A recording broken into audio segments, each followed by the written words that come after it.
తెలుగుదేశం అధికారంలోకి వచ్చి 2.5 సంవత్సరాలు పూర్తయింది.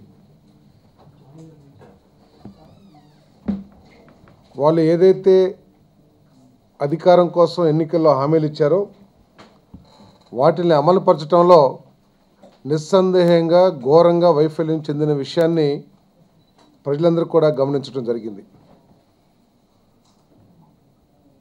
వాళ్ళ వైఫల్యం మూలంగా రైతాంగం, మహిళలు, యువతలు వీళ్ళందరూ కూడా మూల్యం చెల్లించాల్సిన పరిస్థితి మనం గ్రామాల్లో కూడా చూస్తూ ఉన్నాం. అది ఒక పక్కన పెడితే పరిపాలనా పరంగా కూడా 3 అబద్ధాలు 6 మోసాల్లాగా జరుగుతుంది తప్పితే ఎక్కడా కూడా ప్రజలకి మేలు జరిగే విధంగా పరిపాలన జరగట్లా. ప్రభుత్వ నిర్ణయం మూలంగా ప్రజలు సమస్యలు ఎదుర్కొనే పరిస్థితి ఈరోజు క్షేత్రస్థాయిలో నెలకొందని చెప్పేసి మనం చేస్తూ ఉన్నాం. దౌర్జన్యాలు కానివ్వండి, దోపిడీ కానివ్వండి, మత సాంప్రదాయాల మీద దాడి కానివ్వండి, అవినీతి కానివ్వండి, వీటన్నిటి మూలంగా కూడా ప్రజలు తీవ్ర ఇబ్బందులు ఎదుర్కొంటున్న పరిస్థితులు మనం చూస్తూ ఉన్నాం. ఈ 2.5 సంవత్సరాలు చూసినట్లయితే వాళ్ళ అవినీతి కోసం వాళ్ళు అవినీతి చేయటం కోసం అధికారుల మీద దౌర్జన్యం చేసిన పరిస్థితులు కూడా మనం చూసాం. పత్రికలన్నీ కోడే కూసినా కూడా కొన్ని వేల కోట్ల రూపాయలు దోపిడీ జరుగుతుంది మీ విధానాల మూలంగా అని చెప్పేసి కోడే కూసినా కూడా ప్రభుత్వం ఎక్కడా కూడా వారి విధానాల్ని పునఃపరిశీలించుకోవడానికి ఎక్కడా కూడా ప్రయత్నం చేయటంలా. రైతాంగాన్ని తీవ్ర ఇబ్బందులు గురి చేస్తూ ఉంది ప్రభుత్వం. అభివృద్ధి పేరు మీద భూబకాసురుడికి మెల్లే అవసరం ఉన్నా లేకపోయినా కూడా రైతులకి లబ్ధి చేకూరకూడదు అనే ఉద్దేశంతో బడా వ్యాపారవేత్తలకి అనుకూలంగా ఉండే ప్రయత్నంలో భాగంగా రైతులు పొట్ట మీద కొట్టే విధానాలు కూడా ఈ ప్రభుత్వం అవలంబిస్తున్న విషయం మనం కూడా చూస్తూ ఉన్నాం. ఈజ్ ఆఫ్ డూయింగ్ బిజినెస్ కోసం తాపత్రయపడుతున్న చంద్రబాబు నాయుడు గారు ఈజ్ ఆఫ్ డూయింగ్ అగ్రికల్చర్ కానీ ఇంకా దేనికి కూడా ప్రయత్నం చేస్తల్లా. పారిశ్రామికవేత్తలకి ఏం చేస్తే వాళ్ళు మెచ్చుకుంటారో అని తాపత్రయపడుతున్నాడు. అభివృద్ధి పేరు మీద చేసే ఏ కార్యక్రమం కూడా ప్రజల ఆందోళన లేకోకుండా జరిగే పరిస్థితి ఈ రాష్ట్రంలో లేదు. ఒక బందర్ పోర్టు తీసుకోండి, రాజధాని తీసుకోండి, లేదు గంగవరం పోర్టు తీసుకోండి, భోగాపురం ఎయిర్పోర్ట్ తీసుకోండి, లేదు పరిశ్రమలు దివీస్ కానివ్వండి, లేదు వెస్ట్ గోదావరిలో అక్వా ఫ్యాక్టరీ కానివ్వండి, వీటన్నిటిలో కూడా ఎందుకు ఈ విధంగా ఆందోళనకర పరిస్థితుల్లో అభివృద్ధి పేరు మీద మోసం చేయాలనుకుంటున్నారు తెలుగుదేశం ప్రభుత్వం? ఒకసారి సమాధానం చెప్పాల్సిన అవసరం ఉంది. అభివృద్ధికి ఎవరు అడ్డుకుంటున్నా? ఈ రాష్ట్ర ప్రజలు కూడా అయ్యో మా రాష్ట్రం విడిపోయింది, నష్టపోయాము, మా రాష్ట్రాన్ని అభివృద్ధి చేసుకోవాలని ప్రతి ఒక్క సీమాంధ్రుడి మనసులో కూడా బలంగా నాటుకున్న విషయాన్ని కూడా మీ చేతకానితనం మూలంగా, మీ స్వార్థ మనస్తత్వం మూలంగా, మీరు జేబులు నింపుకునే ప్రయత్నాల మూలంగా ఆందోళన కొనసాగుతున్నాయి. దాన్ని కూడా గమనించడానికి మీరు ప్రయత్నం చేస్తలా. మాట్లాడితే ఎంతసేపు తమ తప్పిదాల్ని కప్పిపుచ్చుకోవటానికి అయితే ప్రతిపక్ష నాయకుడి మీద వ్యక్తిగతంగా నిందలు మోపటం, లేకపోతే తమ చేతకానితనాన్ని కప్పిపుచ్చుకోవడం కోసం కేంద్ర ప్రభుత్వం మీదో లేకపోతే నిధిలో ఏదోటి పేరు చెప్పేసి తప్పించుకోవడానికి ప్రయత్నం చేస్తున్నారు, కానీ ఎక్కడ కూడా కృషి చేస్తలా. మరి మత సంప్రదాయాలు బీజేపీ రాముడి కోసమే మేము పుట్టామని చెప్పేసి చెప్పుకున్న భారతీయ జనతా పార్టీ ఈరోజు హిందూ మత సాంప్రదాయాల మీద, ముస్లిం మత సాంప్రదాయాల మీద, అన్ని మత సాంప్రదాయాల మీద ఘోరంగా దాడి చేస్తుంటే కూడా మాట్లాడలేని నిస్సహాయ పరిస్థితిలో బీజేపీ ఉండిపోయింది. అభివృద్ధి పేరు మీద దాదాపు 40 దేవాలయాల్ని విజయవాడలో కూలగొట్టారు, చర్చిల్ని కూలగొట్టారు, మసీదులను కూలగొట్టారు. ఎక్కడ కూడా బీజేపీ కూడా మాట్లాడే పరిస్థితి లేదు. దాదాపు 1000 సంవత్సరాల చరిత్ర కలిగిన శివలింగాన్ని తమ స్వార్థం కోసం అర్ధరాత్రి పూట దేవాలయాన్ని ధ్వంసం చేసేసి ఏదో ఒక బండరాయిని తీసుకెళ్ళిపోయినట్టు దాన్ని, ఆ శివలింగాన్ని, పవిత్రమైన శివలింగాన్ని, 1000 సంవత్సరాల చరిత్ర కలిగిన శివలింగాన్ని 5 కిలోమీటర్ల దూరాన ఒక రేకుల షెడ్లో పడేస్తే ప్రభుత్వం దృష్టికి తీసుకువెళ్ళినా కూడా పట్టించుకునే పాపాను పోలేదు. 500 రూపాయలు, 1000 రూపాయలు నా సలహాతోనే మోడీ గారు రద్దు చేశాడని చెప్పేసి చంకలు కొట్టుకుంటున్న చంద్రబాబు నాయుడు గారు కనీసం దాని మూలంగా ఈ రాష్ట్ర ప్రజలు, సరే దేశమంతా సమస్యలు ఉన్నాయి కాదనంటలా, కానీ దేశంలో ఏ ముఖ్యమంత్రి లేని విధంగా నేనే 500, 1000 రూపాయలు రద్దు చేయమని చెప్పాను, అందుకనే చేశాడు అని చెప్పి గొప్పలు చెప్పుకుంటున్న చంద్రబాబు నాయుడు గారు కనీసం దాని మూలంగా ఎదురు కాబోయే పర్యవసరాల గురించి ముందేమైనా ఆలోచించావా చంద్రబాబు నాయుడు గారు అని చెప్పేసి అడుగుతామన్నాను నేను. ఈరోజు కృష్ణా, గుంటూరు జిల్లాల్లో మొత్తం రాష్ట్రం మొత్తం కూడా ఖరీఫ్ పంట ఇంటికి వచ్చింది. ఒక్క రైతు కూడా ఒక్క బస్తా కూడా అమ్ముకోలేని దౌర్భాగ్య పరిస్థితి ఈరోజు ఉంది. నీ దొంగ మోసపూరిత హామీల మూలంగా బ్యాంకుల నుంచి ఆర్థిక సహాయం రావట్లేదు. ఏదో పక్కా రైతు సహాయంతోనో లేకపోతే పెట్టుబడిదారు సహాయంతోనో వ్యవసాయం పూర్తి చేసుకుని ఆ పంటని అమ్ముకుని కష్టాలు తీర్చుకుందామన్న రైతుకి ఈరోజు ఆ ధాన్యం కొనేవాళ్ళు ఎవరు లేరు. మీరు వెళ్ళండి, ఈరోజు తెలుగుదేశం వాళ్ళకి ఏమైనా కళ్ళు పనిచేస్తూ ఉంటే, బుర్ర పనిచేస్తూ ఉంటే గ్రామాల్లోకి వెళ్ళి రైతులు ఇల్లు చూసిరండి. వాళ్ళ ఇళ్లలో ధాన్యం పెట్టుకుని అమ్ముకోలేని పరిస్థితి ఏ విధంగా ఉందో చాలా గొప్పగా పత్రిక ప్రకటన చేసేస్తారు. ప్యాడీ పర్చేస్ సెంటర్స్ మేము స్టార్ట్ చేస్తామని చెప్పేసి ఏ విధంగా జనజీవనం ఉందో ఈ రాష్ట్రంలో ఒకసారి అర్థం చేసుకోవాలని చెప్పేసి అందరూ కూడా మనం చేస్తా ఉన్నాం. మరి అవినీతి గురించి అయితే మీ అందరికీ తెలుసు. ఇసుక, మట్టి, రాజధాని ఎంతసేపు సింగపూర్ అన్నాడు. మనం చూసాం మేము. సింగపూర్ కాదు కదా, ఆఖరికి ఆఫ్రికన్ దేశాల్లో అత్యంత బలహీనంగా ఉండే దేశంలాగా కూడా మన సెక్రటరీ నిర్మించుకోలేని దౌర్భాగ్య పరిస్థితి మనం చూస్తున్నాం. కావాలంటే మీరందరూ కూడా చూడొచ్చు. సాక్షాత్ ముఖ్యమంత్రి ఏంటి నాసిరకం నిర్మాణం అని చెప్పేసి నిలదీసే పరిస్థితి వచ్చింది. మరి ఇటువంటి పరిస్థితులన్నింటిలో మరి మా మిత్రుడు వెల్లంపల్లి శ్రీనివాసరావు గారు,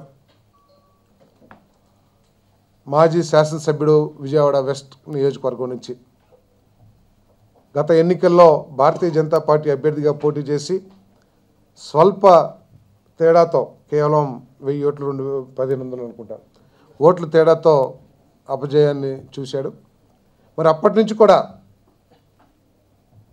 ప్రజల సమస్యల్ని విజయవాడలో కానీ లేకపోతే కృష్ణా జిల్లాలో కానీ ప్రభుత్వ దృష్టికి తీసుకెళ్ళడానికి, ముఖ్యంగా దేవాలయాల్ని ధ్వంసం చేసినప్పుడు ప్రభుత్వం మరి స్వాములందరినీ కూడా ఒక చోట చేర్చి హిందూ మత సాంప్రదాయాలను కాపాడాలని ప్రభుత్వానికి వ్యతిరేకంగా భారతీయ జనతా పార్టీ, తెలుగుదేశం పార్టీ కలిసి ప్రభుత్వాన్ని ఏర్పాటు చేసినా కూడా భారతీయ జనతా పార్టీ నాయకుడిగా కూడా మరి ప్రజల భావాలు, మనోభావాలు ముఖ్యం, నాకు పార్టీ కాదు అని చెప్పేసి పార్టీ కూడా భారతీయ జనతా పార్టీ, తెలుగుదేశం పార్టీ చేతిలో కీలుబొమ్మగా మారింది అని ఉద్దేశంతో మరి పోరాటం చేసిన విషయాన్ని మరి మనందరికీ కూడా తెలుసు. అంతేకాకుండా ప్రత్యేకంగా వెస్ట్ నియోజకవర్గంలో అక్కడ ప్రజలు ఎదుర్కొనే శ్మశాన వాటిక సమస్యలు కానివ్వండి, లేకపోతే కొండ ప్రాంత నివాసాల్లో కొండ ప్రాంత ఇల్లు సమస్యలు కానివ్వండి, ఇళ్ల పట్టాల సమస్యల గురించి కానివ్వండి, లేకపోతే ముస్లిమ్స్కి షాదీఖానాల గురించి కానివ్వండి, వీటన్నిటి గురించి కూడా పోరాటం చేస్తూ మరి తెలుగుదేశం ప్రభుత్వం, తెలుగుదేశం పార్టీ, భారతీయ జనతా పార్టీ రెండూ కలిసి ఈ ప్రజలకి మేలు చేయటంలో ఘోరంగా వైఫల్యం చెందనే ఉద్దేశంతో మరి జగన్మోహన్ రెడ్డి గారు ఈ 2.5 సంవత్సరాల్లో ప్రజల సమస్య మీద ఏ విధంగా పోరాటం చేస్తుంది, మరి వైఎస్ఆర్ కాంగ్రెస్ పార్టీ ఏ విధంగా పోరాటం చేస్తుంది, దాన్ని చూసి జగన్మోహన్ రెడ్డి గారి నాయకత్వం పట్ల ఆకర్షితులై ఈరోజు మరి వైఎస్ఆర్ కాంగ్రెస్ పార్టీలో వెల్లంపల్లి శ్రీనివాసరావు గారు చేరడం జరిగింది. మరి ఆయన రాకతో వైఎస్ఆర్ కాంగ్రెస్ పార్టీ ప్రత్యేకంగా కృష్ణా జిల్లాలో మరి అది విజయవాడ పట్టణంలో బలోపేతుందని చెప్పేసి మా అందరి నమ్మకం. మరి ఆయన్ని ప్రత్యేక పార్టీలోకి ఆహ్వానిస్తున్నాం. ఈరోజే మరి జగన్మోహన్ రెడ్డి గారి నాయకత్వంలో ఆయన చేతుల మీదుగా పార్టీ సభ్యత్వం తీసుకోవడం జరిగింది. ఓకే,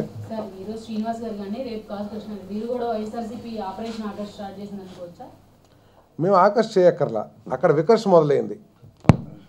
ఎందుకంటే ప్రజలు ఈ ప్రభుత్వ పరిపాలనతో విసిగి వేసారిపోయారు. ఈ 2.5 సంవత్సరాల ముందే ఎదురు తిరిగేవాళ్ళు. కానీ ఈ ప్రభుత్వం ఏం చేస్తుందంటే మంచి పనులు చేయడం ద్వారా ప్రజలు ఆకర్షించడం కంటే పోలీసు వ్యవస్థని, రెవెన్యూ వ్యవస్థని వాడుకుని ఎక్కడ కేసులు ఇరికిద్దామా లేదా ఏ విధంగా నష్టపరుద్దామా అని చెప్పి కుతంత్రాలతో పనిచేస్తుంది. కాబట్టి కొంత భయంతో కొంతమంది రాలేదేమో, కానీ ఇక అది భరించే పరిస్థితి కూడా దాటిపోయారు. చేసే అన్యాయాల్ని భరించే పరిస్థితి కూడా దాటిపోయారు. నిన్న మిత్రుడు దుర్గేష్ గారు మా పార్టీలో చేరడం జరిగింది. ఈరోజు వెల్లంపల్లి శ్రీనివాసరావు గారు చేరడం జరిగింది.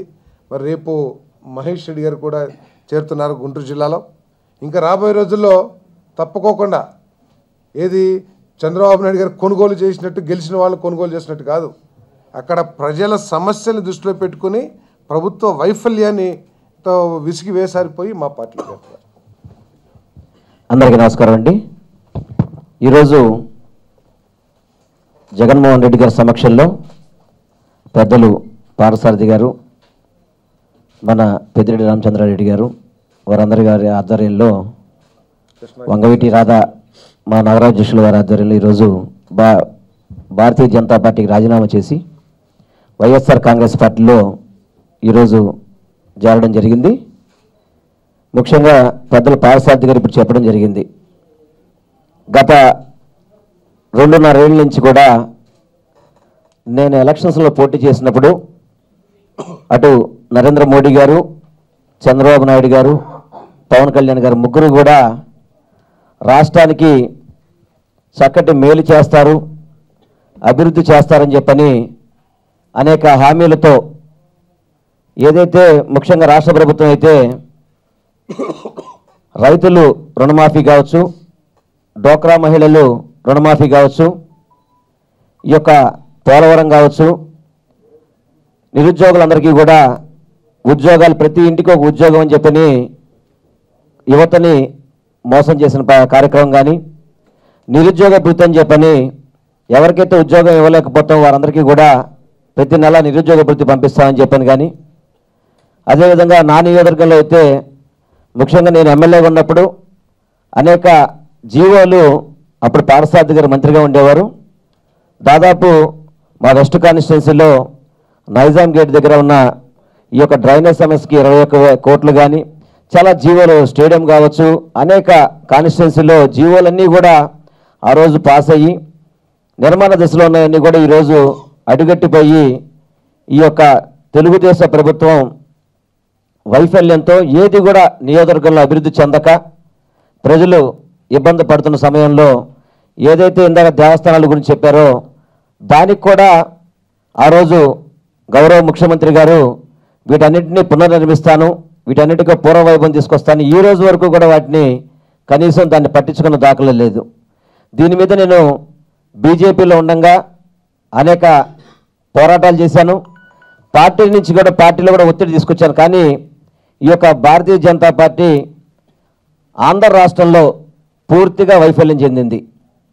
అటు నరేంద్ర మోడీ గారు, అమిత్ షా గారు దేశం కోసం ఏం కష్టపడుతున్నారో అయినా కానీ ఈ రాష్ట్రంలో చంద్రబాబు గారి పరిపాలనలో భారతీయ జనతా పార్టీ కూడా వారి ఆధ్వర్యంలో నడుస్తుందని చెప్పని ఇవన్నీ తెలుసుకొని గత 2.5 ఏళ్ళ నుంచి ప్రభుత్వం నుంచి ప్రజలకి, ముఖ్యంగా నా నియోజకవర్గం యొక్క సమస్యలు తీరతాయనే ఉద్దేశంతో ఈ 2.5 ఏళ్ళు చేసినా కానీ ఎటువంటి అభివృద్ధి చెందక, ముఖ్యంగా కేసీఆర్ నాని గారు అయితే 4,000 కోట్లతో విజయవాడ అభివృద్ధి చేస్తామని చెప్పన్నారు. ఎక్కడా ఏమీ ఇంతవరకు చేసిన పరిస్థితి లేదు. అదేవిధంగా బీజేపీ అంతా కూడా టోటల్గా చంద్రబాబు గారి ఆధ్వర్యంలో కీలుబొమ్మలాగా మొన్న కూడా చెప్పడం జరిగింది. అదేవిధంగా నేను భారతీయ జనతా పార్టీలో ఉండగా నేను చాలా చూడడం జరిగింది. చంద్రబాబు నాయుడు గారిని సెంట్రల్ గవర్నమెంట్లో అయితే ఒక దొంగలాగా ఇక్కడ పంపించిన అకౌంట్స్ అన్నీ కూడా ఏదైతే సెంట్రల్ గవర్నమెంట్కి పంపాల్సిన నివేదికలు ఉన్నాయో వాటన్నిటి కూడా తప్పులు తడాకా చేయడం వల్లే ఈ రాష్ట్రానికి మేము డబ్బులు పంపించలేకపోతున్నాం అని చెప్పి అనేక సార్లు మాకు మీటింగ్లో చెప్పడం జరిగింది.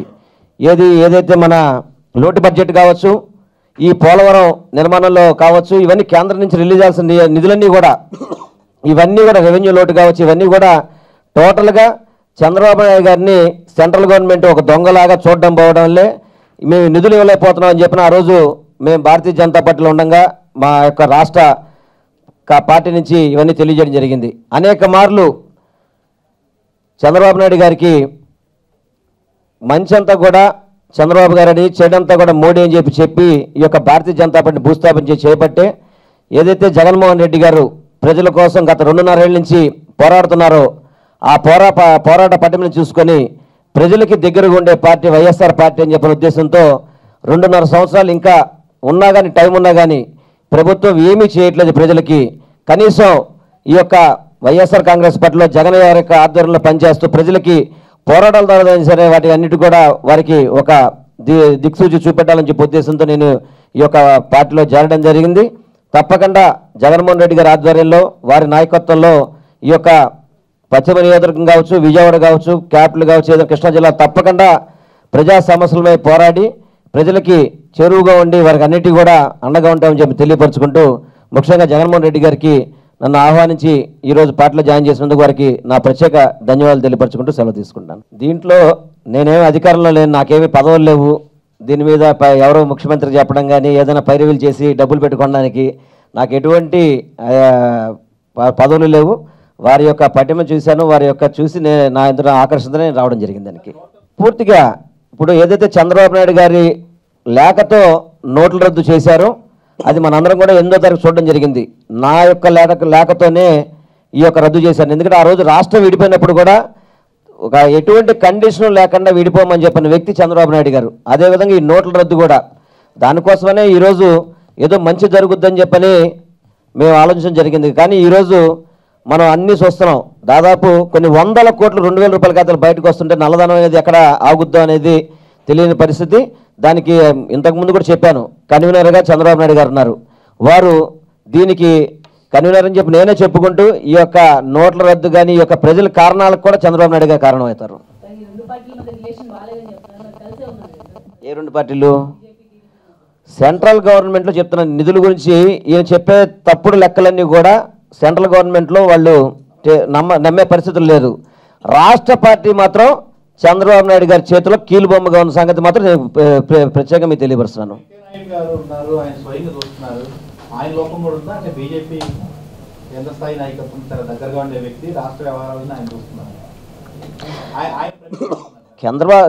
ఆయన కేంద్ర మంత్రిగా ఒక శాఖకి మంత్రి అంతే తప్ప ఆంధ్ర రాష్ట్రానికి ఇన్ఛార్జ్ అని చెప్పని ఎప్పుడు కూడా మా దగ్గర డిస్కషన్ రాలేదు. ఆయన మంత్రిగా ఆయన యొక్క కాన్స్టిట్యున్సీ ఆయన యొక్క శాఖ చూస్తారు తప్ప దీని గురించి ఇవన్నీ తర్వాత వేదిక మీద మాట్లాడుతుంది. దీంట్లో ఎటువంటి చంద్రబాబు నాయుడు గారి వల్లే ఇదంతా కూడా జరుగుతుంది. ఇదంతా కూడా ఇవాళ మనందరూ కూడా చూస్తూనే ఉన్నాం.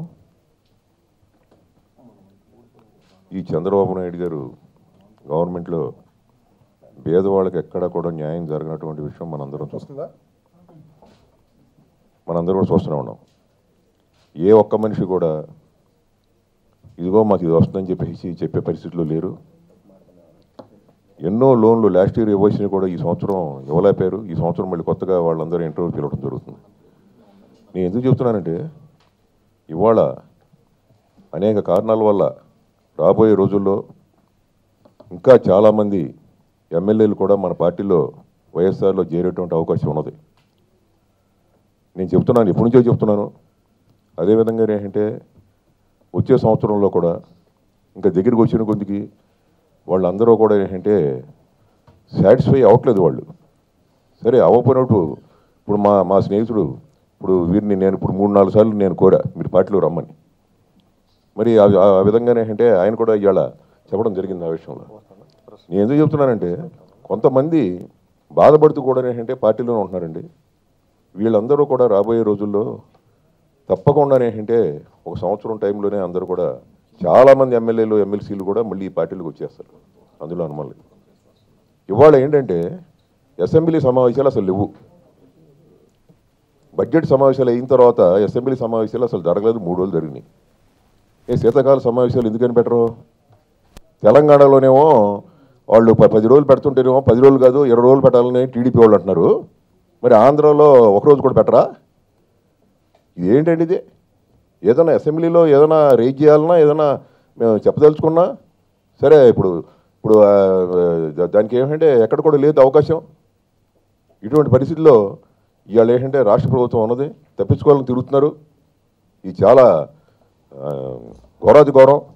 ఇటువంటి పద్ధతులు నిజంగా ఆంధ్రప్రదేశ్లో వచ్చాయంటే రాజశేఖర రెడ్డి గారి టైంలో మనం చూసాం. కనీసం శీతాకాల సమావేశాలు కానీ వర్షాకాల సమావేశాలు కానీ కనీసం 10-15 రోజులు పెట్టేవారు. పెట్టి అందరి సమస్యలు విని ఆయన ఏంటంటే అంతా చేయడం జరిగేది. మరి ఇవాళ ఏంటంటే అటువంటి పొజిషన్ కూడా లేదు. మరి మీరందరూ కూడా ఇవాళ రాబోయే రోజుల్లో ఇవాళ మళ్ళీ జగన్మోహన్ రెడ్డి గారు సీఎం అవడం ఖాయం అని చెప్పేసి నేను చెప్తున్నాను, ఇందులో సందేహం లేదు. ఇవాళ ఏంటంటే మన పార్టీ ఎంతోమందికి ఇంకా అవకాశం ఉన్నది, వచ్చేవాళ్ళకి కొత్త వాళ్ళకి అసెంబ్లీ టికెట్స్ కోసం కూడా వస్తున్నారు. ఇదేంటంటే పూర్వం కూడా ఈ కాన్స్టిట్యూన్సీలు కూడా చేంజ్ అవుతాయి, ఎక్కువైపోతాయి ఇది అని చెప్పేసి కొంతమందిని టీడీపీ వాళ్ళు లాగారు. అది ఈసారి మాత్రం జరగదు, అందరూ కూడా కనిపెట్టారు. రాబోయే రోజుల్లో కూడా ఖచ్చితంగా నేను చెప్తున్నాం, ఇవాళ వాళ్ళు కొట్టుకొని మాకు ఏంటంటే ఖచ్చితంగా గవర్నమెంట్ ఈసారి జగన్మోహన్ రెడ్డి గారు అప్పచెప్తారండి.